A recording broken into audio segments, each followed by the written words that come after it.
ఈరోజు టెలికాం రంగాన్ని శామ్ పిట్రోడా వారి యొక్క పరిజ్ఞానాన్ని దేశానికి పరిచయం చేసి టెలికాం విప్లవం తేవడంతో ఈరోజు డేటా సెంటర్లు కానీ జీసీసీలు కానీ ఐటీ కంపెనీలు కానీ హైదరాబాదు నగరంలో ఈనాడు నిర్మించిన హైటెక్ సిటీ వారి ఆలోచనను స్ఫూర్తిగా తీసుకొని పివి నరసింహారావు గారు ఆ రోజు మనకు ఈ రాష్ట్రానికి ఇవ్వడం జరిగింది.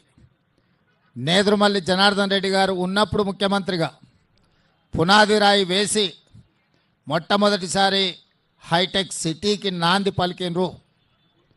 ఈరోజు ఫార్మా రంగంలో కానీ ఐటీ రంగంలో కానీ సాంకేతిక టెలికాం రంగంలో ఈ దేశంలోనే తెలంగాణ రాష్ట్రం ప్రథమ స్థానంలో నిలబడ్డది అని అంటే దానికి రాజీవ్ గాంధీ గారి ఎనలేని కృషి ఈరోజు మనం చూస్తున్నాం. స్థానిక సంస్థల్లో ఆనాడు రాజీవ్ గాంధీ గారు ఇచ్చిన మహిళా రిజర్వేషన్ ఆ స్ఫూర్తితో శ్రీమతి సోనియా గాంధీ గారు రాజ్యసభలో చట్టసభలకు మహిళా రిజర్వేషన్లు ఇవ్వాలి అని యూపీఏ చైర్పర్సన్గా బిల్లును ఆమోదించడం జరిగింది. సోనియా గాంధీ గారి ఒత్తిడి వల్ల మోడీకి బీజేపీకి ఇష్టం లేకపోయినా ఈనాడు చట్టసభలలో మహిళా రిజర్వేషన్లు తీసుకురావాల్సిన పరిస్థితి వచ్చింది.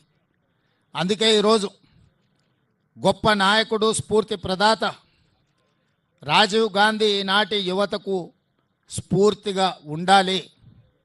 అంత గొప్ప స్ఫూర్తిని అందించిన రాజీవ్ గాంధీ గారు తెలంగాణ రాష్ట్ర పరిపాలనకు గుండెకాయ లాంటి సచివాలయం ముందలో వారి విగ్రహాన్ని ప్రతిష్ఠించుకొని వారి స్ఫూర్తిని తీసుకొని పరిపాలనను కొనసాగించడమే కాకుండా వారి యొక్క ఆలోచన మేరకు పేదలకు సంక్షేమాన్ని అందించడమే కాదు తెలంగాణ రాష్ట్రాన్ని సాంకేతికంగా ఆర్థికంగా బలోపేతమైన రాష్ట్రంగా తీర్చిదిద్దడంలో మేమందరం మా మంత్రివర్గము కాంగ్రెస్ పార్టీ సంపూర్ణంగా ముందుకు వెళ్తుంది.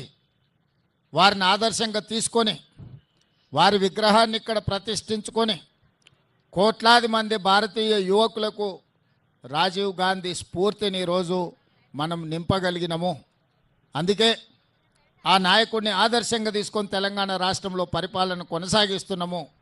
వారి స్ఫూర్తితో సంక్షేమాన్ని అభివృద్ధిని అదేవిధంగా బలహీన వర్గాలకు 42% రిజర్వేషన్లను అదేవిధంగా ఎస్సీ ఉపకులాలలో వర్గీకరణను ఇలాంటి దీర్ఘకాలికమైన సామాజిక సమస్యలకు కూడా ఈరోజు మన ప్రభుత్వం పరిష్కారం చూపిస్తున్నది. హైదరాబాద్ నగరాన్ని ప్రపంచంతోనే పోటీ పడే విధంగా ఈరోజు ఫ్యూచర్ సిటీని నిర్మించుకోవడమే కాదు మూసీ నది ప్రక్షాళనకు ఈరోజు శ్రీకారం చుడుతున్నాము. ఈ నగరాన్ని వారి స్ఫూర్తిగా అభివృద్ధి పదం వైపు నడిపిస్తాం. వారు మాకు ఆదర్శప్రాయుడైన నాయకుడు. దేశ యువత కూడా స్ఫూర్తిగా తీసుకోవాలి. వారిని స్ఫూర్తిగా తీసుకొని ఈనాడు శాసనసభకు పోటీ చెయ్యాలి ఎన్నికల్లో అంటే 25 సంవత్సరాలు నిండి ఉండాలి. తొందరలోనే రాహుల్ గాంధీ గారి దేశానికి ప్రధానమంత్రి అయిన తర్వాత తెలంగాణ రాష్ట్ర శాసనసభలో తీర్మానం చేసి 21 సంవత్సరాలు నిండిన వాళ్ళు శాసనసభకు పోటీ చేసే విధంగా చట్టాన్ని సవరించడానికి మేము ప్రయత్నం చేస్తాము. ఇవాళ 21 సంవత్సరాలు నిండిన చదువుకున్న వాళ్ళు ఐఏఎస్లు ఐపీఎస్లుగా జిల్లాలను పరిపాలిస్తుంటే 21 సంవత్సరాలు నిండిన యువకులు శాసనసభలో ఉంటే ఈ దేశానికి ఎంతో మేలు జరుగుతుంది. ఈ దేశానికి యువ నాయకత్వాన్ని అందించాలి. ఒకనాడు ఓటు హక్కు 21 సంవత్సరాలు ఉన్నప్పుడు ఎన్నికల్లో పోటీ చేయడానికి 25 సంవత్సరాల నిబంధన పెట్టినరు. మరి ఈరోజు రాజీవ్ గాంధీ గారు ఓటు హక్కును 18 సంవత్సరాలకే తగ్గించినప్పుడు 18 సంవత్సరాలు ఓటేయడానికి హక్కు ఉన్నప్పుడు శాసనసభకు పోటీ చేయడానికి 21 సంవత్సరాలను నిర్ణయిస్తే యువ నాయకత్వాన్ని రాష్ట్రాలకు దేశానికి అందించవచ్చు. పార్లమెంటులో 25 సంవత్సరాలు పోటీ నిబంధన ఉన్న శాసనసభలో 21 సంవత్సరాలకు తగ్గిస్తే తప్పకుండా యువతకు అవకాశాలు మెరుగవుతాయి.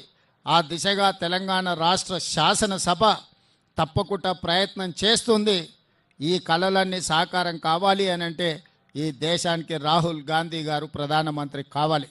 అందుకే రాజీవ్ గాంధీ స్ఫూర్తిగా రాహుల్ గాంధీ గారి నాయకత్వంలో పనిచేయాలని మేమందరం ఈరోజు ప్రతిజ్ఞ తీసుకొని బయలుదేరుతున్నాం.